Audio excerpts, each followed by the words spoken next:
Salut à tous, on vient tout juste d'apprendre que la WWDC de 2017 aura lieu le 5 juin, et là, hop, rumeur. Rumeur sur quoi? Rumeur sur un spécial event en mars, situé à peu près au même moment que celui de l'année dernière.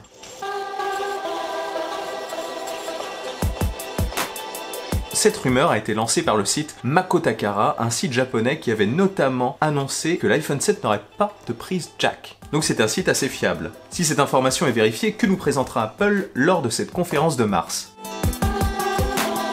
Donc le site annonce comme nouveauté un nouvel iPad Pro 2 de 12,9 pouces et un nouveau format d'iPad de 10,5 pouces. On se retrouverait alors avec 4 tailles d'iPad, une de 7,9 pouces, une de 9,7 pouces, une de 10,5 pouces et une de 12,9 pouces. Pour moi, il y a un problème de cohérence dans cette rumeur. Ce nouvel iPad de 10,5 pouces est annoncé avec de faibles bordures, donc un nouveau design sûrement, un design repensé. Il s'agirait selon les rumeurs d'un iPad Pro. Mais quelle serait la cohérence d'avoir dans la même gamme un iPad Pro de 9,7 pouces et un autre un peu plus grand de 10,5 pouces, même si ce dernier tient dans la surface du 9,7 pouces. J'ai plusieurs idées à ce sujet. Ce 10,5 pouces pourrait notamment être un nouvel iPad Air, ce qui pourrait apporter plus de cohérence à la gamme d'iPad. Vous vous retrouveriez avec un iPad mini à 7,9 pouces, un iPad Pro de 9,7 pouces et un autre iPad Pro de 12,9 pouces, et entre les deux, un iPad Air de 10,5 pouces, très compact. On se retrouverait alors avec deux gammes, une gamme un peu plus soft, une gamme de tablettes normales, le mini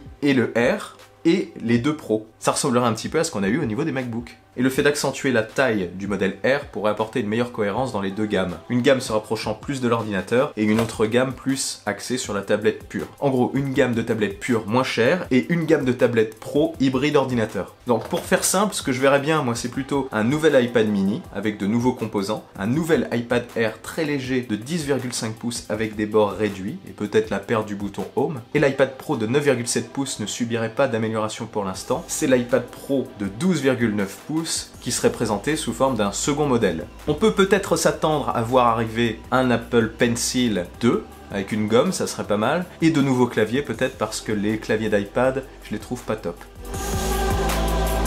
Autre rumeur annoncée par le site japonais au sujet des annonces qu'il y aura lors de cette conférence de mars, c'est un nouvel iPhone SE, et notamment un modèle d'iPhone SE à 128 Go. Il y aura certainement une avancée au niveau du matériel. Aujourd'hui, l'iPhone SE, c'est quoi? C'est un mélange entre l'iPhone 6, l'iPhone 6S au niveau des composants, et l'iPhone 5S, ou 5 comme vous voulez, pour le design. Ils font tenir des composants du 6, du 6S et du 5S dans le design d'un 5S. Là, on peut peut-être s'attendre à voir une évolution matérielle du 6S et du 7 mélangés, tenant encore dans le même design que celui du SE actuel. Peut-être une nouveauté au niveau du design, on ne sait jamais, parce que le design de l'iPhone 5, même s'il est assez sympa, commence à dater un petit peu. Donc cet iPhone SE sera certainement proposé à un prix approximativement similaire à celui du précédent iPhone SE, enfin celui qui est en vente actuellement. Mais la question c'est est-ce que la taille de 4 pouces sera conservée et est-ce que le design actuel sera conservé? Une autre rumeur dont fait état le site japonais, c'est l'arrivée d'un iPhone de couleur rouge. Un iPhone 7 Red Product. Pourquoi pas? Après tout, un iPhone 7 et un iPhone 7 Plus rouge, ça peut être sympa. Il y a bien des iPhone 7 et 7 Plus rose. On se retrouverait alors avec 6 coloris. Un iPhone rouge, un iPhone rose poudré, un iPhone doré, un argent, un noir mat et un noir de jet.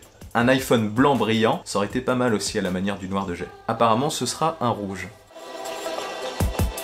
Petite rumeur finale, le site parle également de l'arrivée de nouveaux bracelets pour l'Apple Watch. Ça pourrait se tenir car il y a en ce moment des modèles de bracelets qui sont en rupture de stock.